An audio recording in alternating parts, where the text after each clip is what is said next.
So without further delay, we can move on to the next session, which is going to be on markets outlook. This is going to be chaired by Panagiotis Antonopoulos. Panagiotis is the CEO of Alpha Asset Management, and he's also the first vice president of the Hellenic Fund and Asset Management Association, a very seasoned professional with more than 20 years experience in various sectors, including formerly the Bank of Greece and other institutions. So Panagiotis, thank you very much for being with us. And we're going to have the world-renowned analyst from JP Morgan, Nikos Panigirtzoglou. We are very much looking forward to your ideas, Nikos. Thank you very much for being with us. The floor is yours for the next 20 minutes. Thank you. Thank you for the invitation.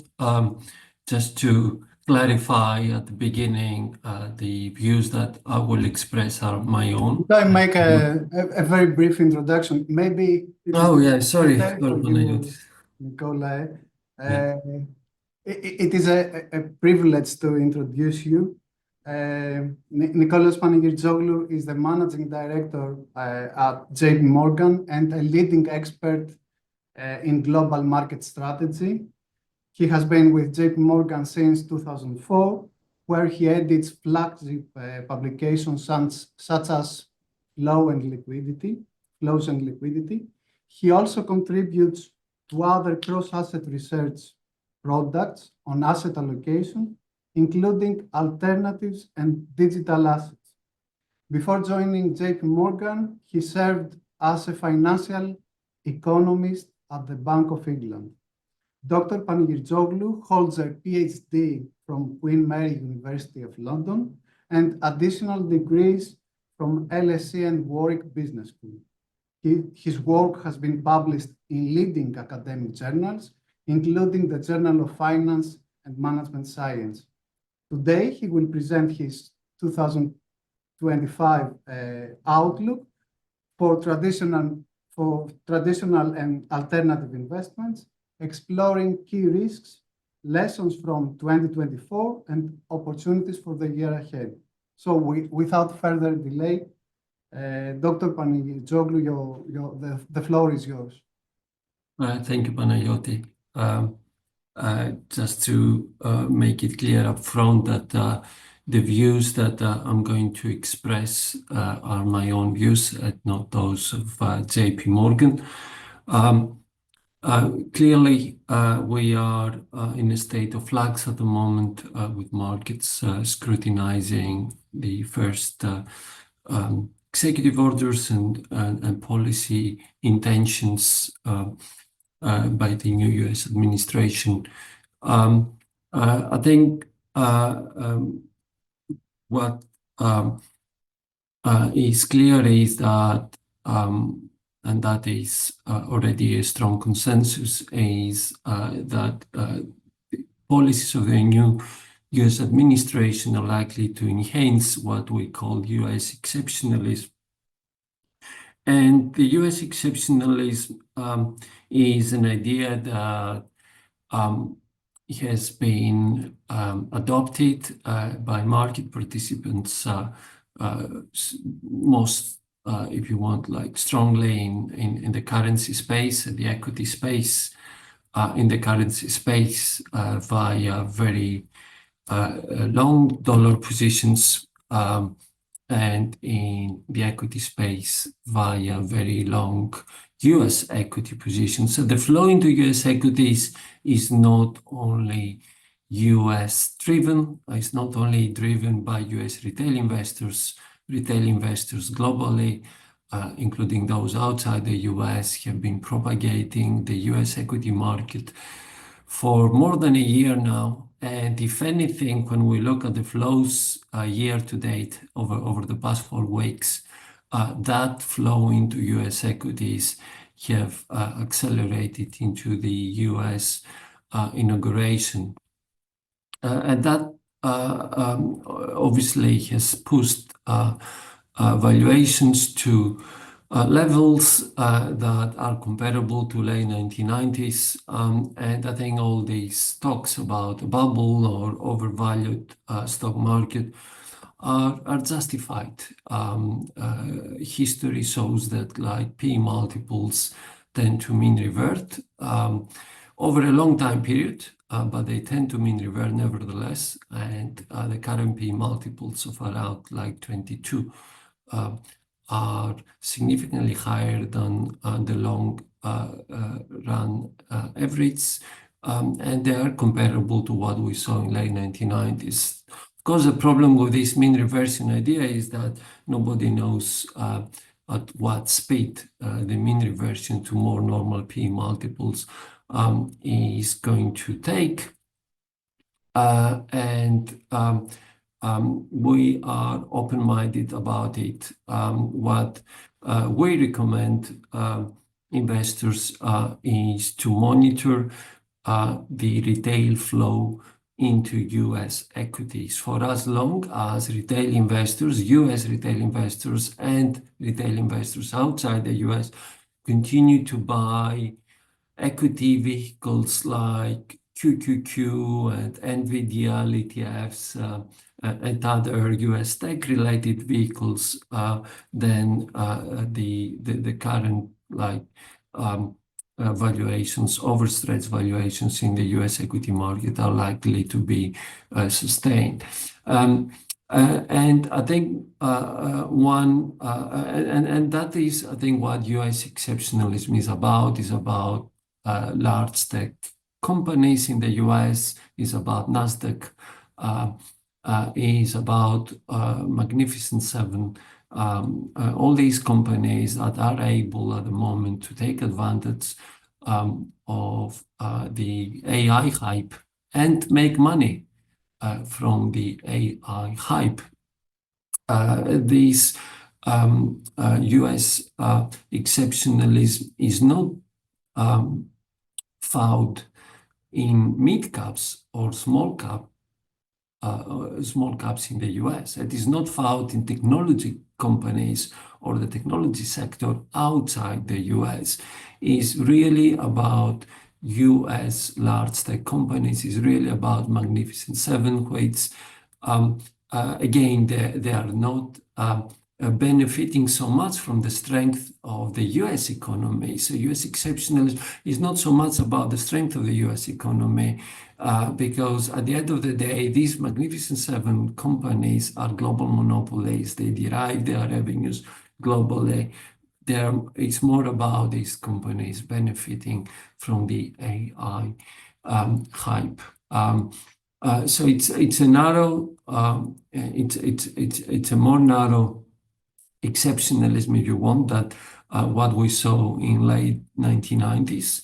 That's one difference. But what is common with late 1990s is that this exceptionalism on US large tech stocks has been accompanied by exceptionalism with the US dollar.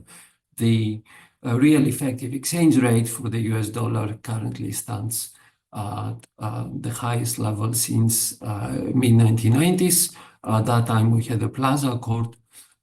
So we are at multi-decade highs in terms of US dollar valuations.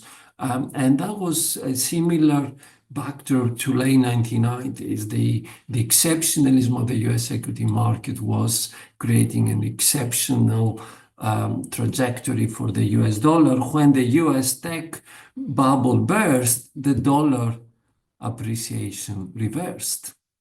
So they went together. So what we recommend clients is to not put their eggs in one basket and to not be long US tech and the US dollar at the same time, because they look like very similar trades. They both hinge on US exceptionalism. On US exceptionalism, I will add one other dimension which I think is important, which is the exceptional liquidity creation in the US, money creation in the US. Money tends to be created via bank lending mostly, But in general, money is being created when either central bank or commercial bank balances tend to increase. If commercial bank balances increase because they buy more bonds, that also creates money, because on the liability side, if banks buy bonds on the asset side, on the liability side, they create deposits, so they create money. Now, when we look at this money creation in the US, which we proxy by the stock of US money market funds and bank deposits, that grew by 1 trillion between May 2023 and end of 2023, and by another 1.2 trillion in 2024. So cumulatively, since May 2023, in the past year and a half, US money creation, US liquidity expanded by $2.2 trillion or 10%. That's faster than nominal GDP. And that looks very surprising, because during that past year and a half, we had the Fed's QT. The Fed's QT is destroying money. How come we got $2.2 trillion of money creation? And there are several factors. There have been several factors at play here. In 2023, the main factor was the reverse repo facility contraction that creates money. The US Treasury induced money market funds in the US to replace the reverse repos with T-bills. That was worth $1.6 trillion between May 2023 and end of 2023 in 7 months. And that offset at the time the Fed's QT, which was worth $600 billion. So 1.6 minus 1.6 trillion minus 600 billion, that gives us 1 trillion, which is exactly the money that was created during that 7-month period from May 2023 to end of 2023. But in 2024, when we had another 1.2 trillion of money being created in the US, the factors have been multiple. It was not only about the reverse repo facility that declined by $600 billion last year, but it was about the bond buying of banks. It was about them replacing their debt liabilities with deposit liabilities. It was also about them making more loans. And that strong credit creation, money creation in the US is still happening. There is no sign of abating, and that is another factor that creates, or in if you want, amplifies US exceptionalism, because that money that is being created, that $2.2 trillion that was created over the past year and a half, reverberated surely into US financial assets, US equities and bonds, and in particular US equities. And if that money continues to be created at a strong pace, faster than nominal GDP, as it has been over the past year and a half, then that will be like another supportive factor.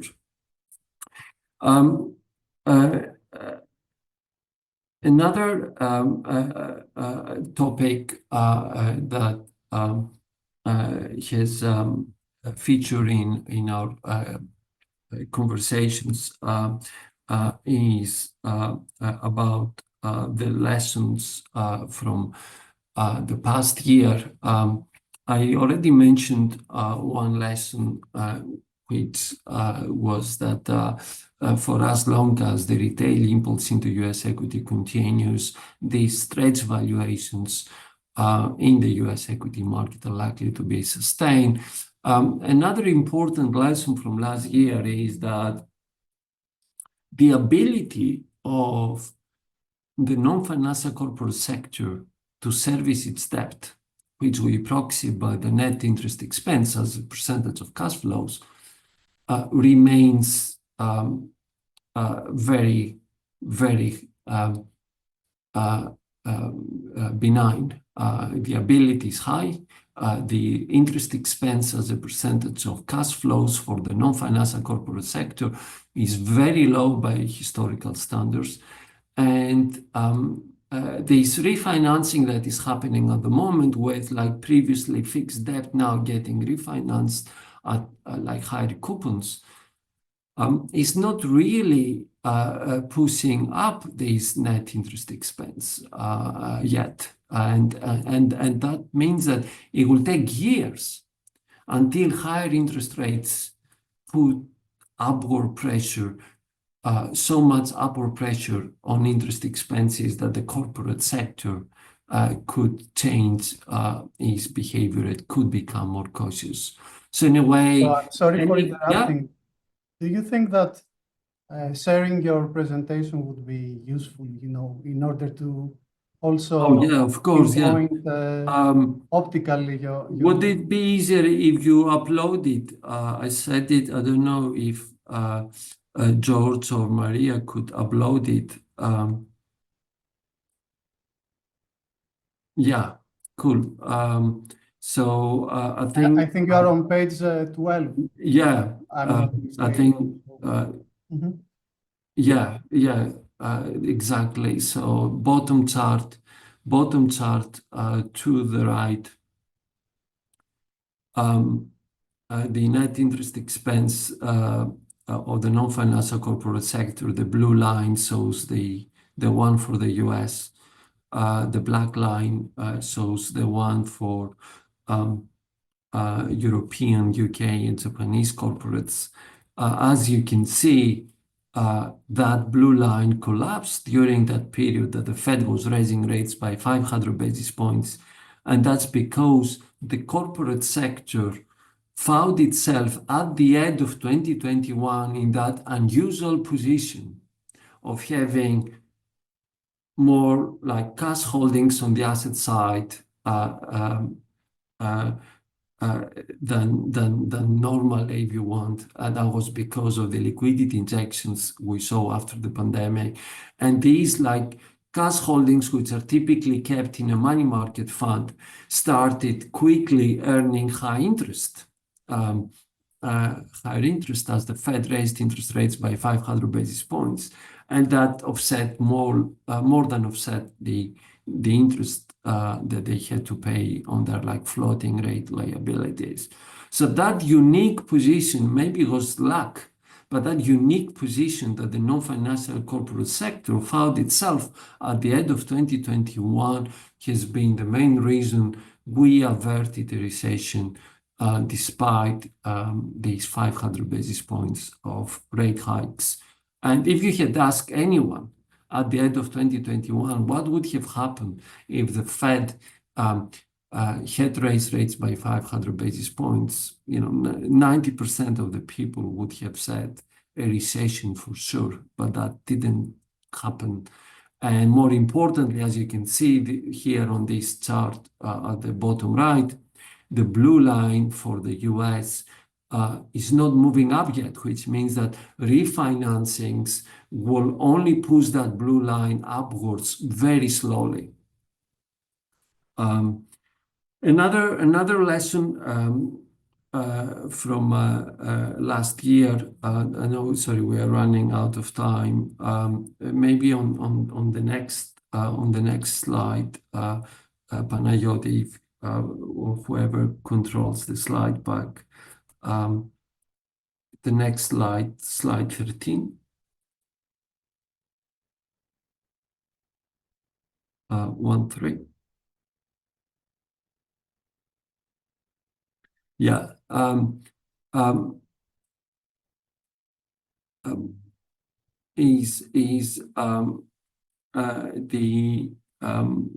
The difference here in the performance of bond versus equity managers. If you look at what happened over the past couple of years, is that like bond managers have been like focusing on like recession risk. Bond markets have been pricing higher probability of a recession for most of the past 2 years. Equity and credit markets, in contrast, have like briefly priced like high recession risk at some point, but they unwound these like recession risks very quickly.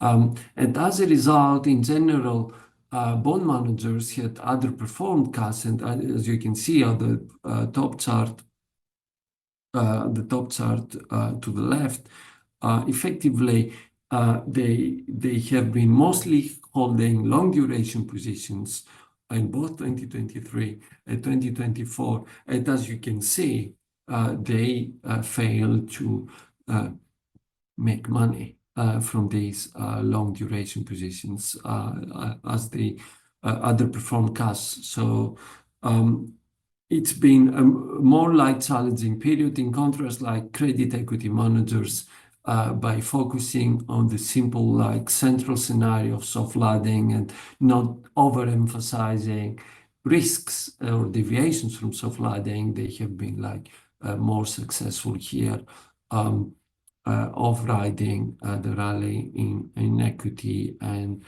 credit markets. And maybe I finish with the next slide, like some observations on private markets.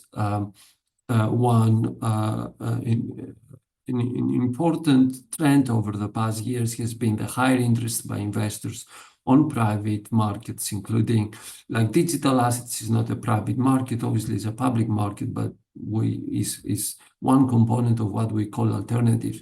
What has been striking, as you can see at the top chart to the right, on fundraising. Fundraising is effectively the net flow into alternative asset classes. The top chart to the right shows that in 2024, that fundraising declined further to the lowest pace since 2016. That shows the challenge. And that was not because of digital assets. Digital assets, obviously, they are in the sweet spot at the moment, waiting for like crypto-friendly regulations by the new US administration. The slowing in fundraising has been driven by private assets, all private assets, private equity, private credit, and real estate. Hedge funds perhaps is an exception. On our calculations, hedge funds had a great year last year, producing strong alpha. So the ones that are really in trouble is private equity, private credit, real estate. Real estate, for obvious reasons, has been repriced very negatively over the past couple of years. Is still struggling. Sectors such as the office sector is still struggling, and we are cautiously optimistic that the worst is over, but it's going to be a very slow recovery for the real estate market. Private credit was an exuberant asset class in 2023, 2022, and that was because banks stepped back from the leveraged loan market. So companies that needed to refinance, they went to the private credit market. So we had a boom in private credit in 2022, 2023, but 2024, the game changed because banks are fighting back, have been fighting back to take back share over the past year. And as a result, as you can see, private debt fundraising slowed considerably in 2024. Private equity, the big problem with private equity is that is in a bottleneck. Capital calls at the moment are exceeding distributions. And the only reason that private credit is not in a crisis mode, like it was after the Lehman crisis, when we had a similar bottleneck where capital calls were exceeding distributions, is that public markets are very strong. So like big PE investors, such as like Harvard Endowment or Yale Endowment, back in 2008, after the Lehman crisis, to meet these capital calls, they had to sell private equity stakes, and that's how the secondary market emerged. I'm sorry again, but I need to interrupt you once again. we ran out of time. We have just 1 minute for one question. Yeah. There are plenty of questions, but if we go back to page 6, where you mentioned this effect from increased liquidity. Yes. Exhibited in the top 2 charts. And there are questions about your expectations for the US market. I know from JP Morgan research that it is positive. So how this is combined with this liquidity effect, and how do you believe that this is going to be to unfold in 2025? Yeah, as I said, at the moment, it looks like the drivers are multiple. So it's not only that the decline in the reverse repo facility. The reverse repo facility has no further room to propagate US liquidity because at the moment it starts at only $100 billion. So there is no room. It can go to zero. So for US liquidity to increase, we need other drivers. And at the moment, there are other drivers, several other drivers, and that's like the positive picture here, that these other drivers will be enough perhaps to sustain the current above normal and strong pace of liquidity creation that we've seen over the past year and a half. And that will be even more true if the Fed at some point ends QT, because the Fed's QT is worth around 500 billion a year. So if that stops at some point later this year, that will be like, let's say, like additional help here in boosting money creation. So our guess is that 2025 we'll see continued strong money creation, liquidity creation in the US, and that will help the US equity market, given that this liquidity gets propagated in US financial markets to continue to move up despite stretched valuations. Thank you very much. Thank you, Panagiotis. Thank you, Nikos, very much for your insights. Unfortunately, we don't have more time to discuss more, but hopefully some of the questions which have been posed, we will have the opportunity to address them in the subsequent sessions as well. So once again, thank you very much for being with us.